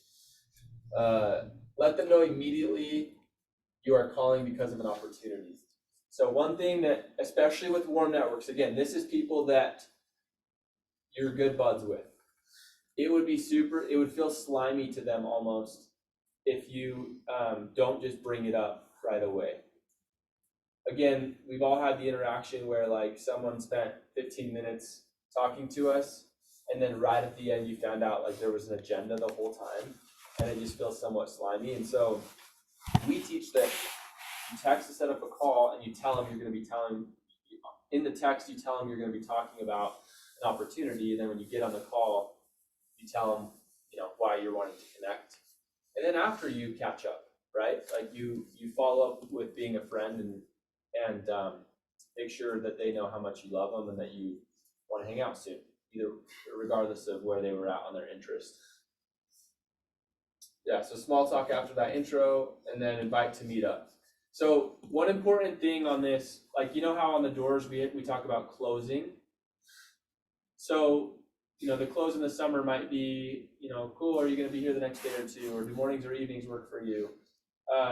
With this, the close is not, do you want to come out this summer, or what do you think about coming out this summer? That's too hard of a close, especially with a warm network, okay? So the close we're looking for is the meeting close. That's the close that you're gonna use with a friend. So you're teeing up a meeting. So that might sound like, at the end, Parker says, yeah, dude, that sounds interesting. Maybe he hasn't committed yet to hearing about it, but he's just kind of like giving some interest. Kyron might go, cool, man. Well, yeah, like what we usually do is we do meetings, like we could take you to lunch and just give you some information, and it would be extremely low pressure, but it would be fun to catch up and also give you some information on an opportunity. Does that sound like something you'd want to do? So he's closing for the meeting. So anyway, any questions on that? Yeah. I just have a comment. With the warm network, if you don't say I'm texting you about this opportunity in that first text, that is like a quick way to make them feel that they're just a number. Yeah. So if you don't include that in the text, text, like because you're reaching out to them, and then like it's cool, my friend's reaching out to me, and then if you later on like like I'm doing this awesome opportunity, and then they're just like you're only reaching out to me because of this, and right. But if you start with that, for some reason it makes them feel not like that. Yeah, just more straightforward. Yeah. I'm just curious about how many of you feel comfortable doing that? The truth is, when the rubber meets the road, most people, this is counterintuitive. Your natural tendency is to just be like, hey bro, how's it going? And then the longer that goes on, the harder it is to bring up why you're actually reaching out, and the slimier. Yeah. So if you feel great about it, awesome, good for you, and do it. But just know that when you actually get down to sending the message to your friends and start contacting people, you're going to be tempted to like skip that step, because it's going to feel awkward that you're reaching out about business, and that would be a massive mistake. It's really important to preserve the relationship that you're way honest. Honesty is the best policy, right? So tell them, and you can do it in a way that's complimentary. And I'm building a team. I've had a great experience with this organization. I'm leading for them now, and you're someone that I thought would be great at this and that I would love to work with. Yeah. Love it.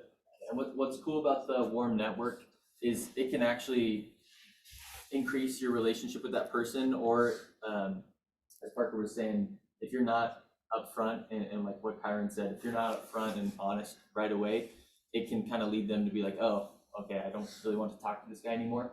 My recent experience was I reached out to a friend, warm network, he's my roommate a while back, and I just told him about the opportunity, and he knew about summer sales, so he's like, I'm definitely not interested in summer sales, but you know who you should talk to is my brother. Here's his number. And so just being upfront and honest about it, he gave me a referral to to his sibling. And so gaining people's trust right off the bat is super important for them to like realize this guy isn't just reaching out to like make small talk with me. And then after that, we chatted like everything was just normal. Yeah.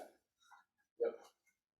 Okay, and then the last one, cold network. So I like to think of this again in terms of that analogy of like sports and like shooting a more high percentage shot. But like if you have an opportunity, if you know you're going to be seeing that person, like church, for example, like you meet them, it may not be a good example or idea or strategy, like very first interaction at church to just like go for the jugular and like try to close it down. Like you know you're going to have an opportunity to continue to, it's the beginning of a semester and you're going to see them all the time, like build a relationship. These can move, like you can move someone from a cold network to a warm network over a couple of weeks time even, right? And so in a lot of scenarios, like, you know, you got a 3-point shot, but you could take a couple dribbles and like get a layup and it might take a couple weeks, but that's probably a good strategy. And so meet people and become friends with them, and that will increase your chance when it comes time to bring it up. However, there are definitely times where you're only going to have, if you know you're not going to see them again, then it's probably the better move to just shoot your shot. And it's a low percentage shot, but it's good to do that. And there are people in this room, I know I had people raise hands about the power-based thing, but there are people in this room that came from a cold contact.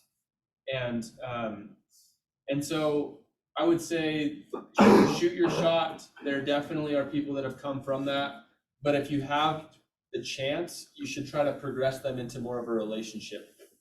So the other thing is I just wanted to bring up is qualify. Like we do not at Pointe just hire anyone that can like walk and chew gum at the same time, period. This job is really hard and you guys have all seen that. And we are not looking to just hire bodies. Like warm bodies is not the play. We want sharp people. And so we would rather work with 150 sharp individuals this summer than 250 where it's just like we threw spaghetti against the wall and anyone that would come out, you know. So we want to qualify people, and you guys know how to qualify people because you've all been qualified. In a recruiting meeting, what am I saying? Like I'm talking about how hard this job is. I'm talking about the work ethic, the mental toughness.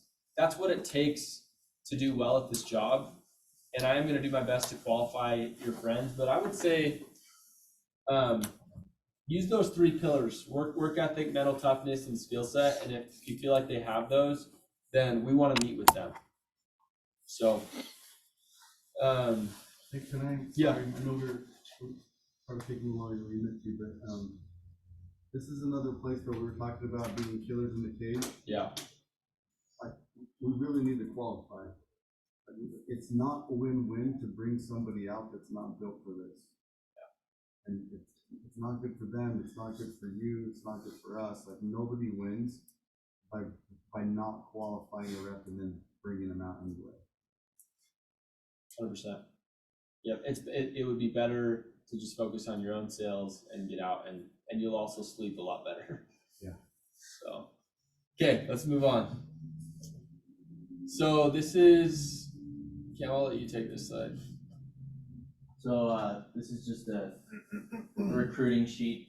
Like Parker said earlier, it's important to be organized with this. So most likely after this meeting, you'll probably go home and start scrolling through contacts, Instagram, Facebook, whatever you have, and organizing people into different categories, whether they're super qualified or not. Like everyone deserves a chance to be qualified for this job.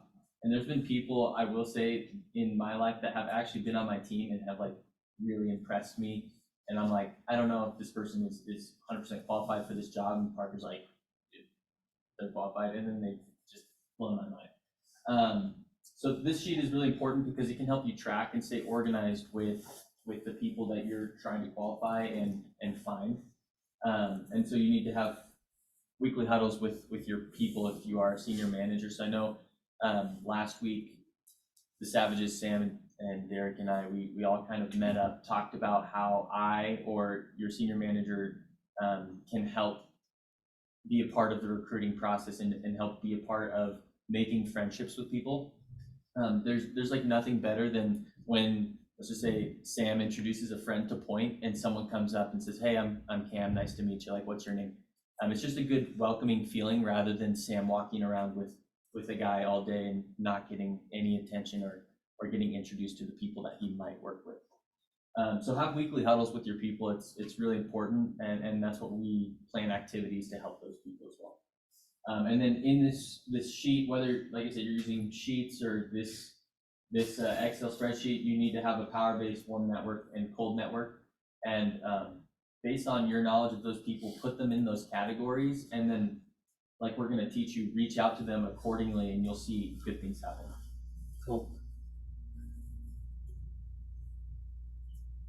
Actually, yeah, that last thought, just to recap that, is just that your senior manager needs to have access to it, and there needs to be like a return report piece to it. So whoever you're working with, find an accountability partner and communicate with them weekly on, like, hey dude, I tried to reach out to this guy, it didn't work, or I reached out to this girl, she's interested in the meeting, what do I do? Just get some help. So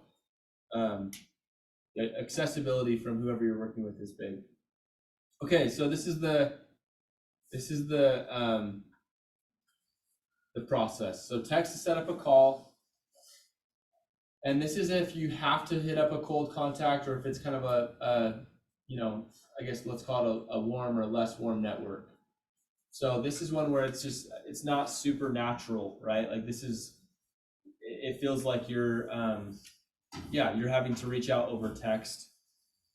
So you're gonna text them to set up a call, include a small intro to why you're reaching out, and that you think that they would be a good fit. So Gabe brought up this idea, which I love. When you reach out to someone that's in this category, like a colder one or kind of a warmer network, compliment them on the fact that you're reaching out says to them that you think they'd be a good fit at this. I like that being a part of my message when I'm reaching out to someone.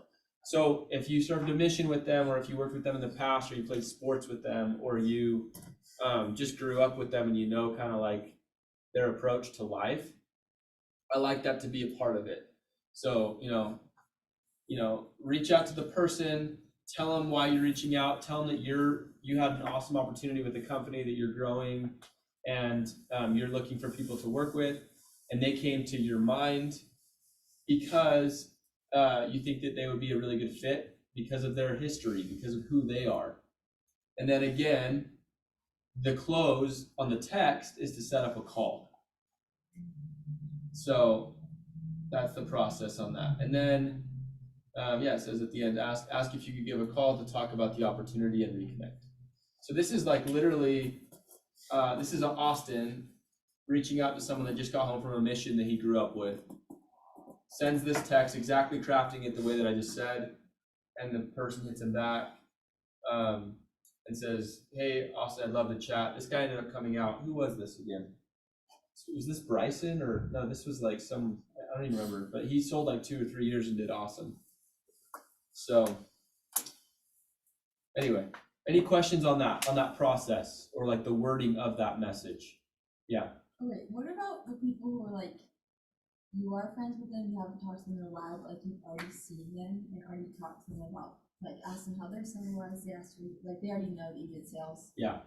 And then you just haven't seen them in a while, but you also think they would be good. So I feel like it would be kind of random to be like, hey, now there's this opportunity.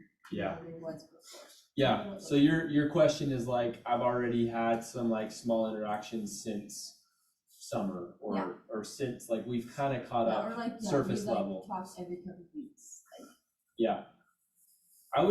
Yeah, that's a really good question. I think my answer would be just go a layer deeper. Like proactively set up a lunch, proactively have a formal reconnect, because it sounds like with that type of person, it's very surface level, like in passing type conversations. So proactively, formally, like sit down with people and connect with people and see if you can naturally get it to go a little bit deeper. Because questions bring everything out, right? Like you should be asking your friends questions and finding out what they did last summer and if they liked it, and if you have some intel there that leads to like, man, I actually think I could reach out and send a text like this, then you should send a text like this, right? Maybe you've got some information that's helped you in some of those surface level interactions. Anyway, that would be my thought, is formally kind of go and sit down with people and proactively be proactive. Yeah, Gabe. Just like we teach a step-by-step systematic process on the doors, and then we also teach you how to tailor your responses into situational sell. This is the same. So we're giving you like the basic step-by-step process to recruiting, but you definitely want to tailor your approach to whoever it is you're talking to in their specific situation. So this is definitely not like a one-size-fits-all. The principles, the process is the same, that you please tailor it. And then just as a reminder, the purpose of this process is to get an appointment. So if you've already been having those conversations, like, hey, we've been chatting, I think this might be something that would be worth to kind of look at, like, when can we meet up with my manager, who can do the work later, we can see if this is a good fit. I like that. Yeah, recruiting that's why recruiting can be really difficult, is it has to feel superhuman. Like it has to feel very authentic and you. And if you don't, then it will feel yucky to the person and you will never get recruits. Like it has to feel like you. But what we're saying and why we're teaching this is you can use these frameworks and be you, and it'll help a lot. So, okay, on to the next. So this is once you get on the phone call. So this is what the phone call might sound like. Want to take this? Yeah, so the phone call is a little bit more intimidating because you don't have like a time to think about what you're going to say. And like Gabe and Parker said, you need to be intentional with what you're going to say with these people, and understand that they might have other plans, they might have objections, which is totally part of recruiting. Like there's not a lot of people in this room that didn't have at least 1 or 2 objections before signing on with our company. Like I'm going out, I have another job planned. There's life happens, and so if you call it off right there, saying, "Oh, he's got another job planned, internships lined up, like he's like totally unqualified for this job," keep following up with those kind of people and make sure that you're being intentional with what you're going to say. So yeah, I'll just read this real quick. The example. So, hey, how are you? I wanted to call you because I've been working for an amazing company and had an awesome experience last summer selling pest control. I'm building a team, and you've been on my mind as somebody who might do well at this. And usually from that, they'll know what pest control is, or they either will have never heard of pest control before, and you can, like Gabe and Parker said, you need to tailor this towards those people. For the people that are super closed off for pest control, we'll talk about that in these slides. But once again, if every door said no and you said goodbye right away on the actual doors, then you would have made no money this summer.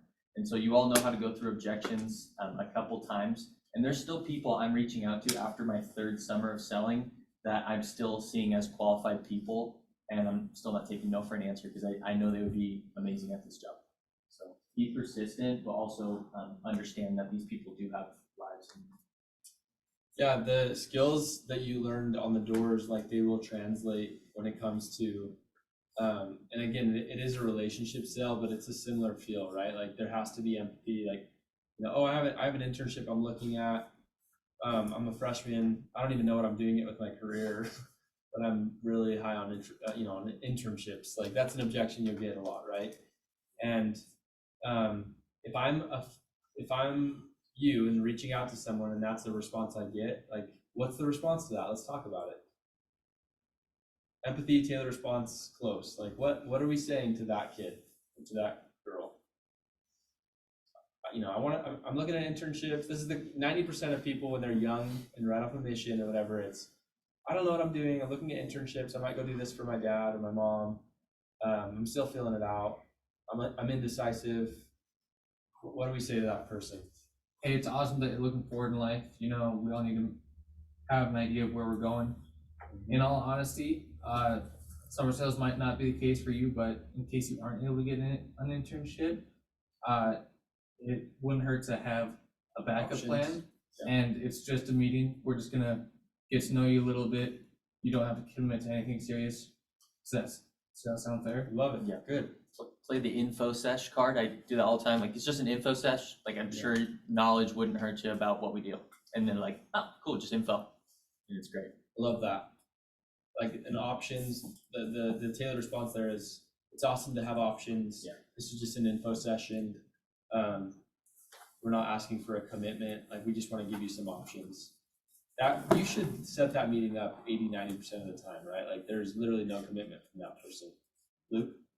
Yeah, one thing I've used most of the time for like internships and stuff that comes a little bit later down in like the pipeline of people, like when they're ready to make a commitment, stuff like that, but they're choosing between like internships and stuff like that. One thing I've seen kind of work in the past is when people are, especially for like medical stuff, like if you want to get into like a very competitive internship where it's like maybe they like pay you money to internship, but like it's really the having that specific internship on your resume, being able to like work a summer or like even like work a half summer or something like that and have the money and be able to go to that person who's hiring for the internship and be like, hey, you don't even need to pay me, like money's fine, like I don't need the money you're doing, like it just sets you apart from other people trying to get that internship. Like being able to sell yourself and like do that stuff helps set you apart to be able to get more competitive internships. I like that.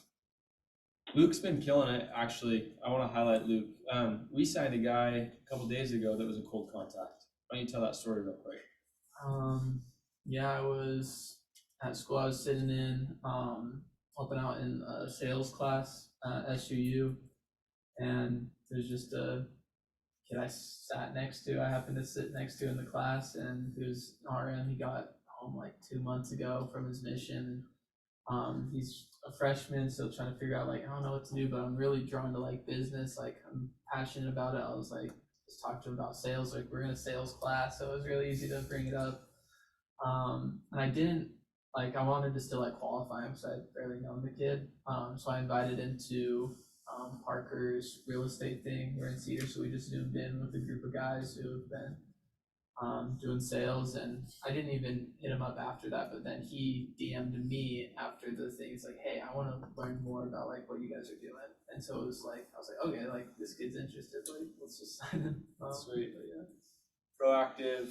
Yeah, cold. I mean, this thing works. Like that was a cold contact, and Luke was in the right place at the right time, opened his mouth, and he was proactive. Like, so good work. Yeah. You asked the question like, how would you respond to that objection? And I think whether it's internship or job, this is a great place to have a takeaway. Like, I'm not sure if this is the right fit or what you're looking for. You want to maybe pull back a little bit on that. And I just love asking the question, if something better came along, are you open to look? Yeah. And most people, no one's gonna be like, no, I'm close-minded. So like that's an easy yes momentum question, right? Are you open? If something better came up, are you open to it? I like it. Most people are like, yeah, what is it? Yeah, let's meet up and we can chat. Yeah. Let's see if it's a fit. At least then you'll know. When you get to info session.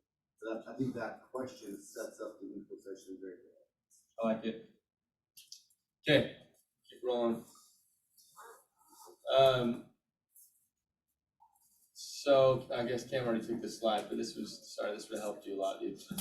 Well, I guess just touching on the close, you do, like I said, intentions are everything. So if you say, I'd love to set up a meeting, okay, have a good day, and like the phone call ends, like that is an opportunity wasted for you to say, are you free tomorrow? Or I'd love to set up a meeting, do you have time this week? Make sure, just like on the doors, you're proactively closing, or else they will take this as an open-ended question to talk to you next semester when they are closed by another company or by an internship that's like also another opportunity. And so realizing that we aren't the only great opportunity that people have in their life, you need to be intentional that this is the best move for them. I want to highlight Cam actually, and we're winding down, guys, 10, 20 more minutes. I had a guy that was referred to us, and he, I felt like he'd be a really good fit for Cam. So I connected him with Cam, and I had done a meeting or two with him. We had some good chats over video, gave him a job offer, and then he kind of disappeared on me. And I basically was like, Cam, dude, I got a lot going, just keep that kid close. And Cam kept following up with him and ordered him food. This is last week. Cam did like a virtual I want to get to know you lunch thing and ordered him food on a Divvy card. They did like a virtual lunch. And the kid just loved it and signed the next day. He's like he's communicating like super well now. It's like a COVID day. He was eating his Subway It was a sandwich. COVID day, dude. He was eating his Subway sandwich and we signed him right there, actually. It was So during cool. the Subway, so. Pretty cool. Just proactive, right? Like be proactive and put some work in. Yeah. Okay, so similar to the doors, same process. And I don't want to spend a ton of time on this. I love a couple of those like ideas for tailored responses that you might use. We've talked about some of the closes that feel right. So the biggest like high level thing that I wanted to get across with this is just that objections are normal, just like on the doors. People have lives, and until you came along or until they heard about your thing, like they didn't even know it existed, right? And so it's very normal for people to have, similar to customers on the doors, to have a knee-jerk reaction to be like, no, I'm good, I have something else going. So empathy is big, give logic. The logic is usually going to sound very similar to what these guys have talked about. Like, hey, it's awesome to have options. You can take the plan B approach if that thing, if the thing you're planning on doesn't work out, we'd love to be another option for you. There's a ton of tailored responses that are so awesome. And then set up meetings, and we want our schedules full. Mine's been packed. We are rolling, and we just want to get everyone involved in that. And so let's set up a lot of meetings, and it takes 3-4 meetings to get a rep. The ratios aren't 1-to-1, right? So if you want to go and hire 5 salespeople this year, you need to set up 15 to 20 meetings this off season. Is what I'm trying to say. It's not 1-to-1, and it is a numbers game, just like the doors are. And so the pipeline needs to be full, and you need to set up a lot of meetings in order to build teams. So yeah, we talked about these earlier. They're skeptical of summer sales, or they don't want to commit too early, which is what Gabe, his name was Gabriel, and that was one of his objections. And then he has plans for other jobs. So the last 2 were his main objections, and empathy, tailored response, close multiple times in different ways can help bring like the true reason as to why someone might not be super interested in it or why they might be nervous about it. Myself, I'm like an example of that because I swore off I would never do sales. All of Parker's like recruits at the time, I was living in an apartment with them, and they're all like, dude, you would do great at sales. I'm like, I'm a tech for life. There's no way. Like, I know you're in some scheme. Like, I worked for Pointe as a tech, and I still thought there was some sort of like voodoo behind it. So the skepticism can be a real thing for people. And so like having my own story, knowing that is like a true fear for some people, then you need to empathize with them and like understand that is real. So yeah, these are just these examples will happen in real life. So just be prepared to overcome their objections and walk them through what it's like. What's a good empathy tailored response close for, I don't want to commit too early? Dude, it's October. I have like 7 months before summer. I just want to keep my options open. What are you saying to someone if they say that, Carter? The more you train, the more money you make. Nice. I like it. Yeah, I've been using like a sports analogy for this one. Like, yeah, totally, I get that. Honestly, like just something to think about, just like sports. If the season were to roll around and you just decided to play that season right before, like you're not going to have a very successful season. And this is very similar. So it shifts people's mindset to, you got to train to have a successful season. That's the best tailored response I've found. Similar thought as you, Carter, for this objection. And then again, let's just meet up and see. The close is always like, let's meet up, let's look at it, let's talk about it. And it's on us to move up that time frame, to build the urgency into reps, because that's going to be a very natural response that you'll get from recruits. there's an opportunity to shift paradigm there, where the summer may feel like a long ways away, but like for my team, I want to have my team built by the end of the year, so that in January I'm not talking to people about if you're coming out. I'm talking to my team about how we help each other this summer. So all of a sudden, like the summer may feel like it's like a long ways away, but we're halfway through October and end of year. All of a sudden, like you really condense that timeline, so you can shift that paradigm. And I think it's important for them to know, like, hey, look, if they're on my team, like I'm going to start training my guys in January, and you're going to be missing out if you're not moving. Personal developments are also another huge thing that I like to bring up. Not only would they be missing out on training, but in 21, there was a hedge fund. I already forgot his name, but I took his course, and he was a super big. Yes, I took his course, and he was a big stock guy, and he's helped me 30x my money just from that one like opportunity. And so I'm like, I tell people like, you're missing out on big opportunities. We do personal developments, we have real estate trainings, we have great opportunities that you're probably looking for in school that will probably cost you money, but they're free with the network we have. And it is a huge opportunity to just be a part of our group. And people find urgency in that, like, man, how do I get in that club now? Yep. Okay, I know we're running a little bit long. I'm trying to fly through this. So this is just the process after, this is the process before. So right before the meeting, biggest thing here, just high level, is communicate with them and confirm the meeting. The worst thing that can happen is we show up to a meeting and they're a no-show. So before the meeting, hit them up and make sure that they know that the meeting is happening. And if you can, set a little bit of an expectation. Hey, this is going to be low pressure. This is what it's going to sound like. You've all been in a recruiting meeting, so do that. Okay, moving on. So catching the vision, instead of this quote, I had a 30-second story that will make sense. There were two brothers. They grew up in the same house, and they had abusive parents. When they turned 18, they both left the house. One of them ended up being a very successful multimillionaire and a very successful entrepreneur and a well-respected businessman. The other brother ended up being homeless and living on the streets and shelters. And they asked the homeless brother how he ended up in that position, and he replied, I had a rough childhood. Then they asked the second brother, who is a millionaire, how did you end up in the position that you are today? And he answered, I had a rough childhood. So when you are catching the vision for Pointe and for your own business within Pointe marketing, don't make excuses from your past to where you can be. I think it was Carter, or I don't know who said it, but it was Tanner actually. He said, I have the vision for where I want to be at Pointe, and I know that 20 grand a couple years ago was great, but it's not where I want to be. So this is a great quote, but I just believe that if you can build with Pointe and believe in yourself, then there's going to be other people who want to follow you, and they're going to say, how do I be a part of your team?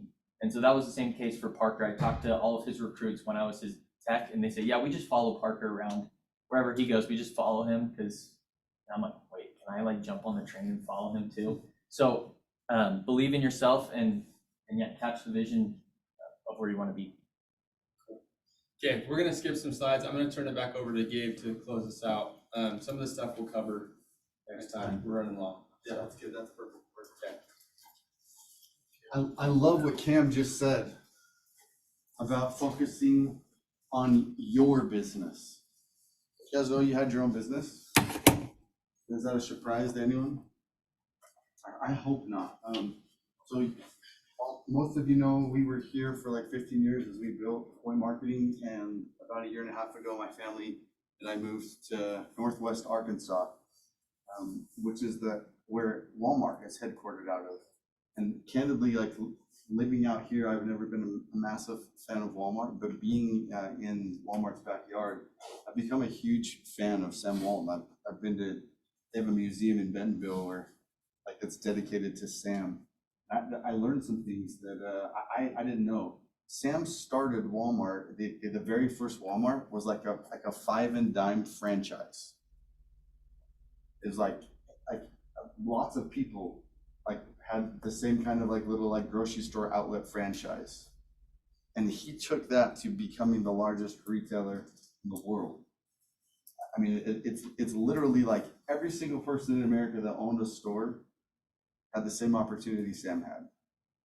Like Sam wasn't anything, like he didn't come for money. He wasn't like, you know, had this like easy track to like doing something amazing. And what he's done to lower costs of goods for the American consumer over the course of like since starting Walmart, like the guy is amazing. Like I've become a huge fan and a student of Sam Walton. So I thought it might be appropriate to share a quote that he shared about your business. He said, "Commit to your business. Believe in it more than anybody else.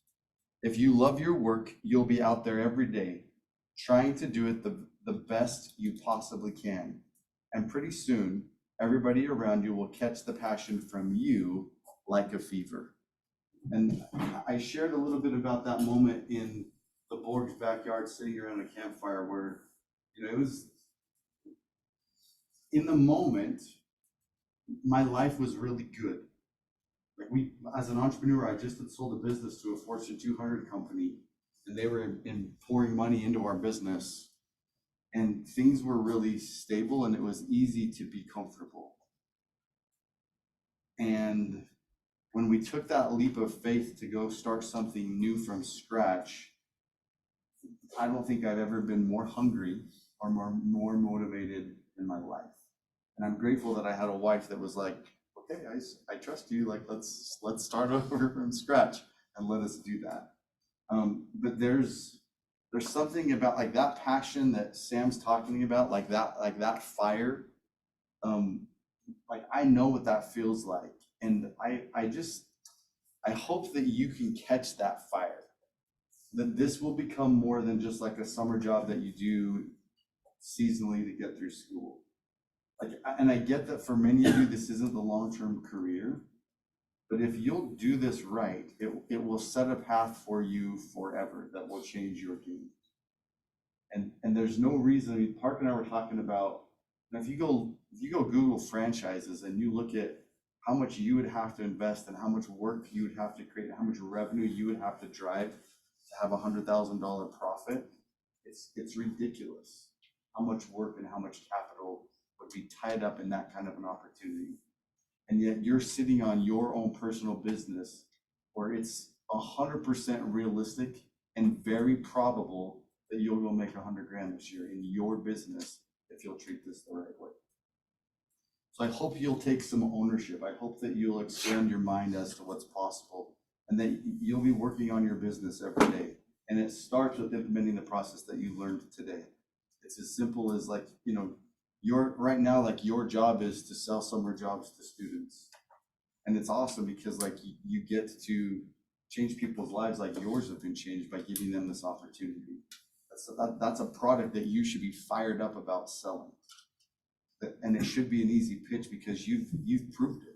You've lived it. You are a product of the product. So get passionate about that product and go share it. And it will change your game. It will change your business. And we're excited to be in the trenches with you and building. And let's make this our best year ever. That anything you want to add? No, let's do it. Okay, thank you guys.